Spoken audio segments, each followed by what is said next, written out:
Hi, welcome to the NASCAR and NBC podcast. I'm your host, Nate Ryan. Starting here with the 2021 season, our first post-race podcast of the year. We're going to review the Daytona 500, and who better to have to talk about the Daytona 500 than our crew chief, NASCAR and NBC analyst, Steve Letarte. Steve, thanks for being here. Are you sure it was only one race? Because that Daytona 500 felt like it was two races as long as it was on. No, Nate, appreciate you having me. It was a crazy race, a long race, the rain delay. It felt like a signature Daytona 500, to be honest, one that we're going to talk about for quite some time. Yeah, I mean, we were both there for the Rolex 24 last month, and in terms of length of duration of time, this Daytona 500 was in the ballpark of a 24-hour race. It felt like almost went half that length and with the 6-hour rain delay. So want to talk to you about that because I know you've got experience with what winning a Daytona 500 is like after a rain delay. Want to talk to you about pit strategy because obviously the race turned on that, and you, I'm sure, have great insight on what happened there. But I want to start, Stevie, with the final lap. Michael McDowell wins after the Team Penske teammates, Joey Logano, Brad Keselowski, collide while racing for the win. What did you see in that final lap? Because I feel like there's been a lot of debate over what happened there. You know, did Logano throw the block too late on Keselowski and that caused the contact? Or was it, you know, McDowell misjudging the push on Keselowski that got him off the front? What did you see there? I saw two superstars trying to win the Great American Race. And the fact that they wrecked, as awful as it is for Team Penske, just reminds me my love for NASCAR, because they didn't look like two Team Penske teammates to me going into turn three. They look like two guys, two champions, two future Hall of Famers that know that Harley J. Earl is a monument piece. I mean, that's a piece that you put front and center in your trophy case. And that's what I love about NASCAR. And there have been races, I won't lie, in the last 5 or 7 years where that light's diminished at times because I see these team orders and I see these guys run. And I'm okay with team strategy, orders of a strategy to get yourself to the end of the race. That's what Team Penske should do. Roger Penske invests in 3 cars.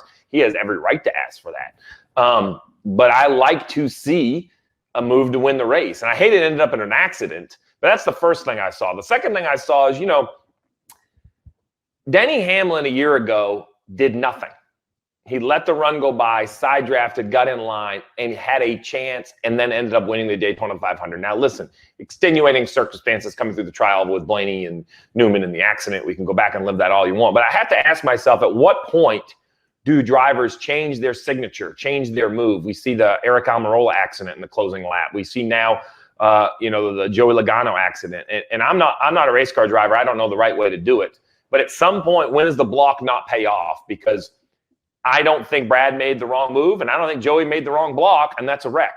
And people, it's unfortunate when people say, well, how's that possible? They wrecked. Somebody had to be in the wrong. No, just racing. Like, I'm not going to blame either of them. The question I have moving forward is the block the right move? Mm-hmm. If you are the leader and the run comes, are you better off to let them go and side draft them and hope you get a push? I'm not the right guy to ask. In 6 months, when this sting goes away a little bit, I may ask Joey Logano, but I'm not going to do it for months because this was the Great American Race. He had a chance, but that's my thought. I thought, look, it played out just like we thought. I'm actually shocked it took the 1 to go, and I'm shocked that's when the wreck came. I thought the wreck was going to come with 2 or 3 to go, and we're going to see a green-white checker. So the bigger surprise for me is it took all the way to that lap. Yeah, well, I mean, you said it. It did kind of play out the way we thought. If you look at 3 of the last 4 Daytona 500s now, the leader has crashed pretty much in the same spot, pretty much entering. Except for the one. What happened on the one? The guy who didn't block, and he ends up winning it back at the trial. And I don't think not blocking is the guarantee of winning it. But I think it guarantees you're not going to get run over if you just give them the lane. But, hey, I'm not a race car driver. That's a pool we should take through the garage area. Ask our race yard driver analysts. It's easy for me to say on top of the pit box. I'd love to see what the guys, maybe my old driver, Dale Jr., he was pretty good at it. Maybe I'll start by asking his opinion. Well, I know you're not a team owner either, but if you're Roger Penske and you look at the outcome of that final lap, and oh, by the way, that crash also involved Austin Cindric running a 4th car for Penske, and Ryan Blaney had crashed earlier in the race, so Penske pretty much hit the quad payoff there of getting all 4 of their cars wrecked. If you're a team owner and you're Roger Penske, I know what you said, you want your drivers trying to win the Great American Race in the final lap, but when it plays out that way, do you think he says anything to Logano and Keselowski afterward? No. Roger Penske has a room full of Indy 500 trophies. He's won you name it, he's won it. I mean, he is an icon of American motorsport and motorsport worldwide. And, you know, if I know him, he'll have his own creative way of discussing this, but it won't be anytime soon. Maybe before you go back to Talladega and you start talking about drafting again. But I even think he believes in the honesty of motorsport, which means, yeah, we wrecked, but we were there. You know, he just seems like he's a guy that knows that wreck is going to happen more often than it doesn't. And he was excited to have a chance. And even as easy as it would be for him to be selfish and say, I wish you guys would just stay in line. We won the Daytona 500. I almost think he loves racing more than he loves winning. So you know, this is a man who bought the Indianapolis Motor Speedway, bought the IndyCar series, right? Like you talk about racing. No, he owns an entire series. So because of that, I think he has this very unique view to see it from many different facets. And he should be disappointed. He had a chance to win the biggest race of the year, perhaps other than Phoenix if you're in the championship hunt. But I don't think he says anything. I think maybe when we go to Talladega, he'll have a little chat about how we could do this differently. But, you know, this is this is what as soon as they stay in line, as soon as Brad Keselowski doesn't try to win the Great American Race, is it still the Great American Race? I mean, that's the challenge I would make, right? As soon as the first guy to the start-finish line isn't so valuable to the guy running second that he's okay running second, man, I'm gonna have a hard time with that. Like that's not what I watched. It's not what I waited out the rain to lay for, made a cup of coffee at 11:30 at night to set up the I don't wish a wreck on anyone. Right. But you know, darn it, I'll be the first one to say bravo to everyone involved in that accident, because there was no doubt heading down the backstretch that none of them had a plan other than get to the line first. And that's what I tune in to see.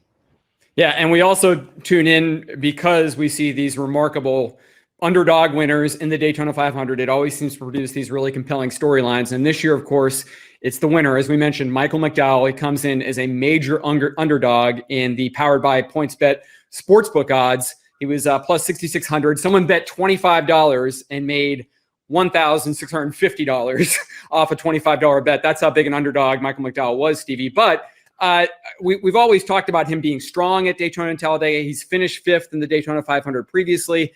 And it seemed like even though maybe you could quibble a little bit with the push of Keselowski, and I don't know if he hit him as squarely as like maybe he would have wanted or Keselowski would have wanted it, it put him in position to win that race when Keselowski and Logano wrecked. He was in the position to have a chance to win that race for a long time. He just didn't show up. He didn't show up with 3 to go. He was there really the majority of the race, I'll say.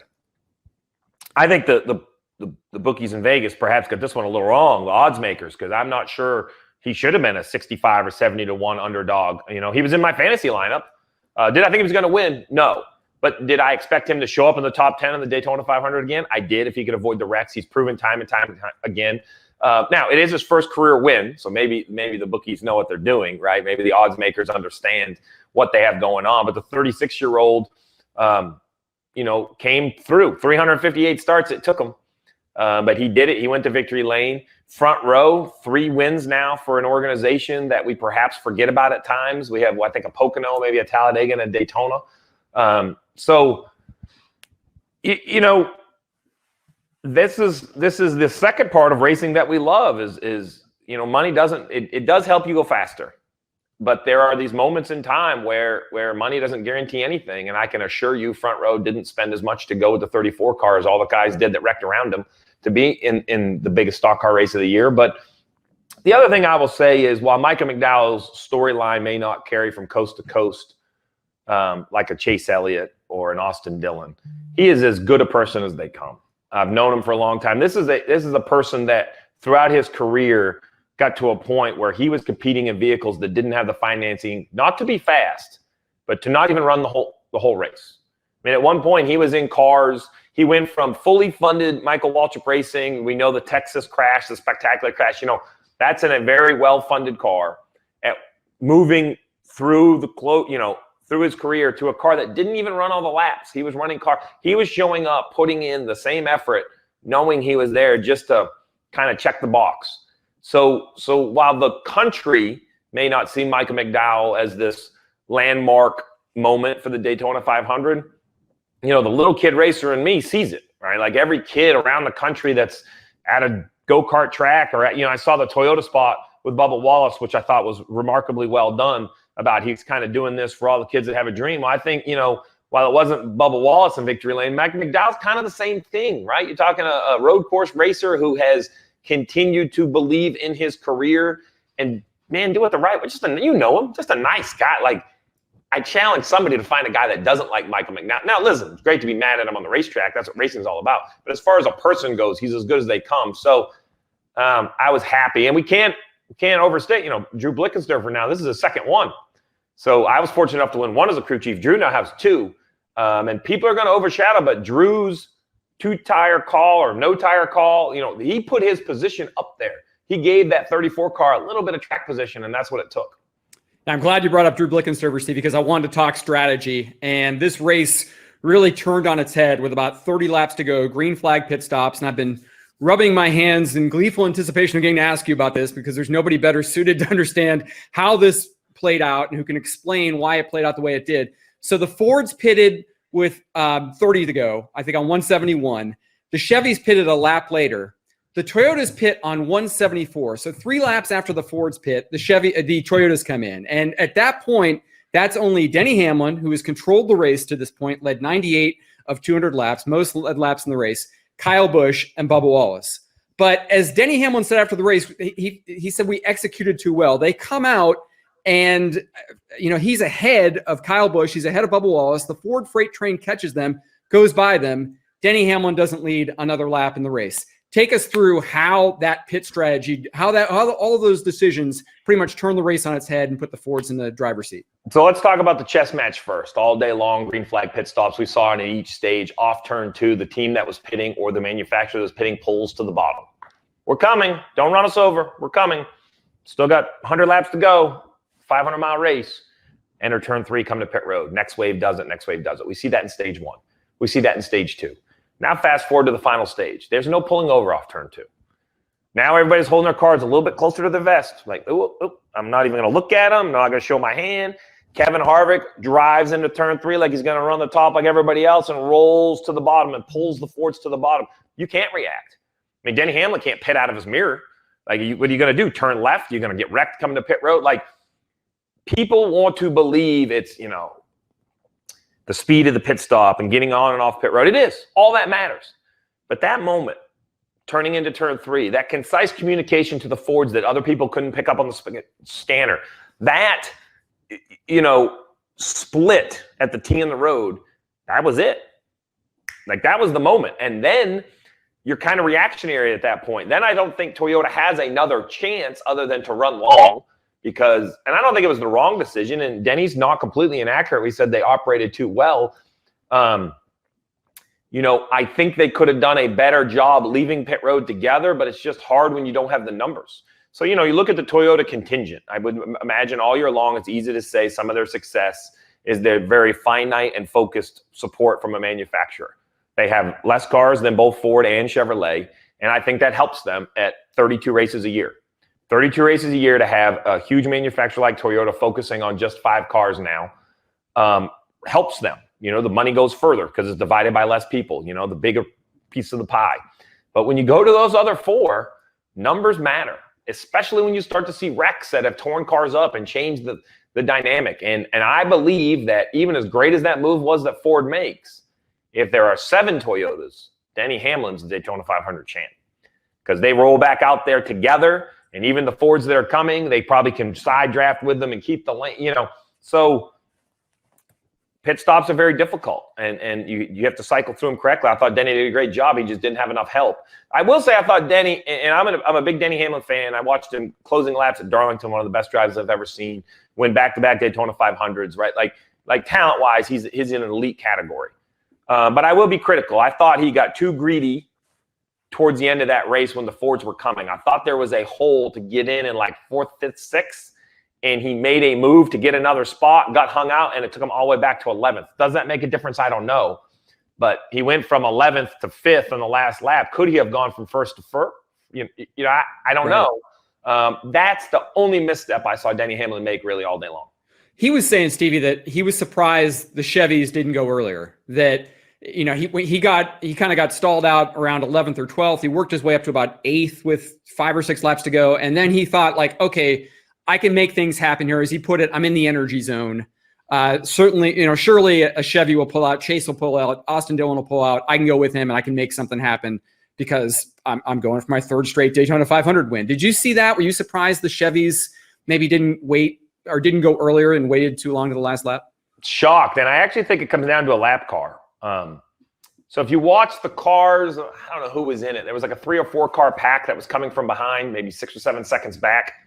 And how the energy works is the leaders are running the top at about 46.10s. And those guys are coming at like 45.50s. Well, when they, much like a wave of water, when they catch that pack, they're going to drive energy through that front pack. But normally, they catch that pack, they go to the bottom, and the guy 3 cars up, pull down, pull down, pull down. Now you have a 2 wide lane. As they catch the pack, as silly as this may sound, they catch a lap car. And I don't know who it is, but it forces them to run a lane higher, which now they can't, like they kind of got 2 things. I think it was McMurray leading the pack, and he had his nose all smashed in. And the second thing is they caught the lap car where they just couldn't take the big dive to the bottom and drive 2 cars forward. And it almost stalled out what I think was the ice-breaking run. You know, they got there with like, I don't know, 4 or 5 to go, and I think that was going to be the run. They were going to drive the energy in. The energy was going to be felt, and Denny or some of the other Chevrolets would pull down, and we'd have this race to the finish. That kind of, I think, changed it, and I'm with Denny Hamlin. I'm shocked that the 5th, 6th, 7th place car didn't try to do something at 2 to go. You know, I just obviously they felt like they couldn't or didn't have enough opportunity because I think they all want to win the race. So they would have made the run, but nobody really took it. Going back to the green flag pit stop. So the other thing that I was surprised at is no one broke ranks. So the other thing I will tell you is, as great as Kevin Harvick and those guys pitted, if I'm behind those Fords, oh, I'm coming with them, Nate. I don't care who said what. I don't care what manufacturer told me when to come. I'm seeing, I know Denny Hamlin's fast, but I know how fewer Toyotas there are. Yeah. Well, man, I'm seeing Kevin Harvick, Joey Logano, Brad Keselowski. If I'm any of those Chevrolets behind those Fords rolling down the backstretch and I see Harvick hang a left, boy, I'd be on the radio, get on pit wall, boys. I'm coming with them because and as a crew chief, I would have been instructing my driver. I'm like, listen to me. We are going to pit with whoever the first wave is. If it's Denny Hamlin and the Toyotas, you come with them. If it's the Fords, you come with them. The first wave on pit road, if we're one of the back cars, you normally can pit and chase. So those guys have to be a little conservative not to run each other over getting on pit road. If you're 10 car lengths back on the racetrack, that's huge. That's 10 positions. But you could sometimes chase those 10 car lengths getting on a pit road and roll in with them. So I would have pitted with them, and then I would have took gas only to make sure even if they took 2 tires, I would leave with them. And that would have been the strategy call I would have had to kind of employ there in the closing lap. Now, maybe my phone would have rang on Monday, and there would have been a very unhappy manufacturer somewhere in Detroit. But maybe that's why I'm better in the TV booth. I'm not really good following directions, Nate. So, you know, I probably would have been that guy. Jim Campbell on line 1 has a word. Wants to have a word with Steve Letarte. That probably would have been a Now listen, if you win the race, Jim Campbell line 1, congratulations! Right, you break ranks and mess it up. Whoo, that's a thin branch to walk out on. But you're right. I mean, as a crew chief, the way that race was unfolding, though, Stevie, like it almost, you said it, like as a crew chief, you want to be pitting earlier. You don't want to be pitting later. So you knew it was kind of unfolding as like a single file. You know, around the top, not a lot of wrecks. There already been the big wreck. I think you're right. Like, why wouldn't more teams, especially if you're a Toyota, and again, to go back to your point earlier, they're kind of boxed in already. They've only got 3 cars left. They only had 5 to start with. Why not do, essentially, you're having to do what the other guys want, even though you've dominated the race at that point with the number 11 Toyota of Denny Hamlin, but it's almost like you have to do it, right? Yes, but I will say, play it 5 times over. And if those Toyotas leave on Denny Hamlin's bumper, are they a little better? Yeah. And they hold the Fords up more? If we have a wreck with 5 to go and the Toyotas miss it, do they look like geniuses? Like, you know what I've learned about racing is it's very easy in the TV booth to tell you what somebody did wrong, and it's even easier on Monday. I've been down into the whirlpool. I've been on top of the pit box trying to, this is it's kind of like studying for your SATs. You can study all you want, but then at some point you have to sit down, they hand you a test, and you only have a certain amount of time and you have to perform. And, you know, it's kind of like the SATs, because guess what? It's not really a subject. We don't even know what's going to be on the test. Like, it's not a chapter of a book. Like, hey, you better study everything from green flag probability to cycle time on 2 tires to, oh, who you're going to race against. Oh, but just remember, all the big names that you normally race against are wrecked. So now you're racing against some guys that you don't maybe know their tendencies. And, oh, don't forget the 23 who had a loose wheel. He's kind of at the back of this pack a lap down. Is he, like, there are so many layers to this onion we're trying to peel away. All I know is Denny Hamlin ran long, left pit road.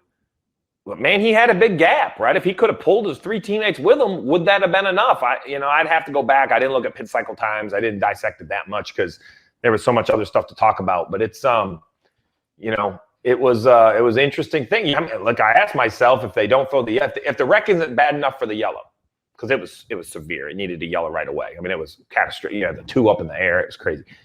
Who wins at the line? Mm-hmm. Like, I'm about a quarter mile to go. I mean, I know McDowell kind of had to run, but if you look at it, Denny's back there lurking and Chase is lurking and they're 3 wide. And, there's a lot of craziness that can happen in the closing laps. Yeah. 3 car was in that mix as well. There was a lot of guys who maybe could have won.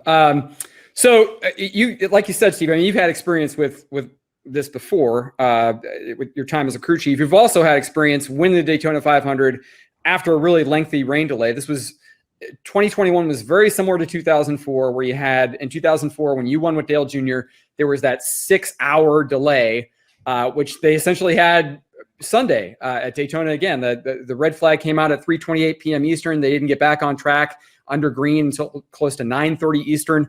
What was that like, do you think, for all those teams there? And does it impact the flow of the race? Did it impact what we saw in the final 185 laps when they finally went back to green 6 hours later? So I think it did on Sunday because the accident happened before the delay.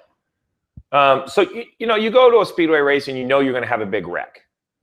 But lap 14, I mean, that's like cold water on your face, right? You're like, oh my goodness, like I kind of knew it was coming, but man, this has changed dramatically. What we thought was going to happen has changed dramatically. And I think that's some of the style of racing you saw. I think you saw some pretty organized racing, some single file racing. I think what happens is when you take a 40-car field down to, we'll call it 30, maybe 26, 28 non-damaged cars. Then we had an oddball wreck with a flat tire with the 20, maybe had a flat left rear, which take out 2 or 3 more. Now you have a very small field of cars. In that field of cars are some new teams, some smaller funded teams who have kind of done what they came to Daytona to do, which was, hey, we survived a couple big ones. We're going to get paid pretty well and take that money, reinvest it, and try to have a better year. I mean, that's the business of racing. Congratulations.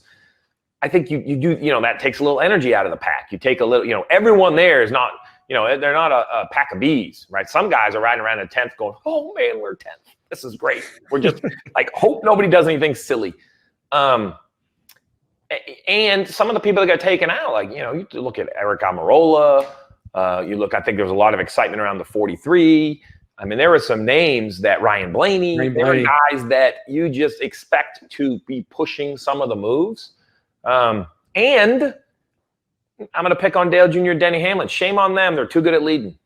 They have this ability to control a race. And I don't mean that by leading it. It's different than leading it, right? They have this aura about them, this confidence about them, the speed about them that kind of oozes back through the top 5 where they're all like, well, I'm going to follow him, and then that's enough. Then it's kind of like crowdfunding mentality, right? Well, if you put your dollar in there, I'll put your dollar. Oh, now we got the GameStop thing all over again. Everybody believes in Denny Hamlin, so he just stays up front, right? Because he has, and oh, by the way, why should you believe it? Well, he's won the last 2, 3 out of the last 4. I mean, the guy's proven he can do it. So Dale Jr. had the same thing as his crew chief. I didn't get it. We would be out there leading. I'm like, wow, everybody's just following us. I can't explain it. Darrell Waltrip has the vortex. Well, I have this speeding, leading at Daytona. I can't explain it. I can't tell the fans why. Because I know in my heart of hearts, if 2nd through 10th run the bottom, they go by the leader, but they don't run the bottom. I just don't know why it happens, but it happens. And I think to your point and your question, it goes all the way back to lap 14, huge accident. Then you sit around for 6 hours where everybody can look at time and scoring, and it starts to soak in. Every driver look at that guy's out of the race and this guy's out of the race, it does change it a little bit. So obviously that a different kind of Daytona 500 with that 6-hour break that changed things and made things feel a little bit weird. And just generally a weird week, or a speed week in Daytona from what, of course, NASCAR is accustomed to, with the pandemic restrictions, with a different schedule, with limited practice. You were in Daytona this week, so I just wanted to get your thoughts. You were there, up until race day. What was it like being around the Speedway this week? This past week. So I went to Daytona because that's what I do. I went to Daytona because I miss seeing cars on the racetrack because I'm a race fan. And it was the weirdest week I think I've ever been a part of. I wasn't allowed, not essential. It's not the NBC's half of the year, so I don't have access to the garage. I don't have access to the teams or the drivers. I watched the 150s from the grandstand side. It was fun. It was great. It was exciting. Daytona did a great job. I felt like it was organized. I knew where I could be, where I couldn't be, and the things like that. But it was just a different feel. I was happy to see there were fans there. But I came home Sunday morning, as you said, I saw the weather and I was like, yeah, I want to see this whole thing. And I'm afraid with some travel stuff, I might not be able to. So I came home and watched it from home. And it was just a different feel. I wish it would have been a normal year so I could have seen what condensing the week felt like. Because we had the road course on Tuesday, qualifying on Wednesday, which the cars were impounded for Thursday, no on track on Friday. It was a kind of a condensed week. I'm a fan of the condensed week. I actually think Daytona Speed Weeks still exists, and I'm turning into a big fan of the road course being the second race. I know it happened because of the pandemic and all the different reasons, but maybe one more thing that we've been delivered with a bow that we didn't expect to get is maybe Speed Weeks was a great idea, but you needed more than one marquee event. So maybe we should kick off Speed Weeks on like a Thursday, run the Daytona 500 on Sunday, and maybe we don't wait till the next Saturday. Maybe like a Friday or a third. Maybe it is Friday. I don't know. Maybe we move the Xfinity Series and all the openers after the 500. Maybe the Daytona 500 is the first race. After you have the duels and the 500 Cup cars on Sunday, and then maybe you do a Wednesday Xfinity Series race and a Saturday, Sunday Cup race on the road course. I don't know, but maybe you give those snowbirds up in New York a reason to come to Florida for 10 days, and it's not just for the Great American Race. Maybe we throw a road course in because, if I didn't want to stay down there, in just a few days, trucks and Xfinity will be on track at the road course. So I'm going to get some value out of my travel time. But it was weird. I'm still struggling. You know me. I'm a socialist. No one loves to talk more than me. And I'm struggling not being able to walk through the garage with a coffee in my hand, seeing all the guys that I am fortunate enough to cover and I get to call friends. I'm struggling. I miss that face-to-face interaction. There's definitely a disconnect there, and it makes things difficult on all of our ends from the media perspective, certainly. But as you mentioned, that the road course added certainly a wrinkle to Speed Week at Daytona. I love your idea. I think the more times they can be on track, the better. Run the Clash on the oval and then do another exhibition race on the road course. Why not? But talking about now looking at NASCAR returning next week to race again on the road course at Daytona National Speedway. Now you've got this surprise winner at the Daytona 500. Michael McDowell conceivably could make the playoffs with front row motorsports. Give me the 30,000-foot view, Stevie, on like where things stand after race one. I mean, I know it's early. There's 25 races to go in the regular season, but now you've got McDowell positioned to make the playoffs. You've got NASCAR heading back to Daytona for the road course race. That could be another X factor. Where do things stand? So I believe there are 10 teams that start the year saying we're going to win a race. Not we hope to, we're going to. Now, I'm not saying they're guaranteed to. I mean, Kyle Busch barely didn't win one. It happens to everybody. But you got to take your Chase Elliott's, Kevin Harvick's, Brad Keselowski, Joey Logano. The list is very long of people that have a winning streak. And one of them maybe will fall short. But the majority are going to win a race. Are going to be in the playoffs. 9, 10, 11 winners. Now you put McDowell on that list. No offense to Mike McDowell in front row. Pretty confident no one had them as a guaranteed win for this year. Right. But that's why you race, because it doesn't matter what we think. Happens on the racetrack. I believe with the addition of all the road courses, we keep saying how great that is for Chase Elliott. Well, remember, for Michael McDowell to make the playoffs, he has to stay in the top 30 in points. Well, you couldn't have built a better season. Other than the dirt race at Bristol, which is a huge question mark for everybody, now Michael McDowell, a very talented road course racer, can go gobble up points at these road courses. That will help him stay in the top 30 in points. I mean, I believe, you say, it could happen. I would be shocked if Michael McDowell's not in the playoffs. I believe he has the ability. I don't believe we're going to see 16 winners. What happens is last year we had a Jimmy Johnson on the outside looking in. I mean, look at those teams. Austin Dillon. Can he win a race? He did a year ago, but, last year was Cole Custer kind of won a race, wasn't in the top 15 in points, right? So the 12th to 18th placed group that will slowly identify themselves here in 6 or 8 weeks, man, I do not wish to be one of those guys in August, right? Because you basically just took, we're racing for 16 spots. Nope, we're racing for 15. And oh, by the way, the spot that was taken off the board was done by a first-time winner, was done by someone that nobody had in their brackets. And as the seats at the table fill up, do I think it's going to affect Denny Hamlin, Kyle Busch, Chase Elliott? I don't. But where does that wave stop? Is it Ryan Blaney, or does he win a race no problem? Is it, who are the William Byron? Is it William Byron? Is it Alex Bowman? Is it who isn't going to be fortunate enough to go to victory lane in the first 25 or 26 races, and now they're points racing, and there are less points seats at the table. So it was a real win. I mean, it's a shocking win.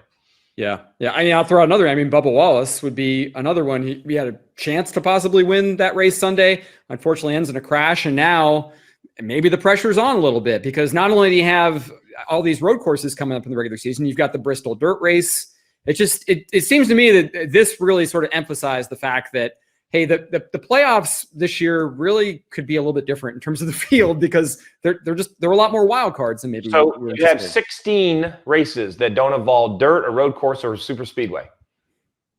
What you got left? 16. Yeah. Like, 26 turned into 16 pretty quick, right? Like, just like that. So Bubba Wallace, I heard his interview. I love his confidence. I know he says he's going to go out, or hopes to go out. I'm not sure how he worded it, and win multiple races. I'm not going to say he won't or he will. What I will say is the same thing I say to every athlete that tells me what he's going to do. Good luck, show me. And that's not rude. Like, it's the same thing to Chase Elliott. He's the defending champ. Do I think he can win a race? But show me. You have to win. When I interviewed Chase before the Rolex, what did he say? He goes, what I did last year doesn't matter. Like, they're not going to race me easier because I'm the champion. And I love that approach. And I learned a lot from a much younger driver about how he approaches this. It doesn't surprise me. Him and Alan Gustafson are just grinders. They don't believe anything is owed to them. And I don't think Bubba Wallace feels that as well. I think he knows he has to go perform. But look, Sundays are hard. I say that all the time. The best quote I think I got last year, and I want to say it was Cole Custer, but I might be right. So nobody get on me if this is the wrong. I think it was Cole Custer. But I said, man, you're in the deep end of the pool this year. And he said, the deep end of the pool? In the deep end of the pool, I know which way to swim. He said, the Cup Series is like the ocean. You don't even know which way the shore is back there. Like, he goes, these guys are so good. Like, he goes, if you're in 10th or 15th or 20th or 25th or 30th, you're not like waiting for a mistake. They're not going to make a mistake. Like, everyone on Sunday is so good at what they do.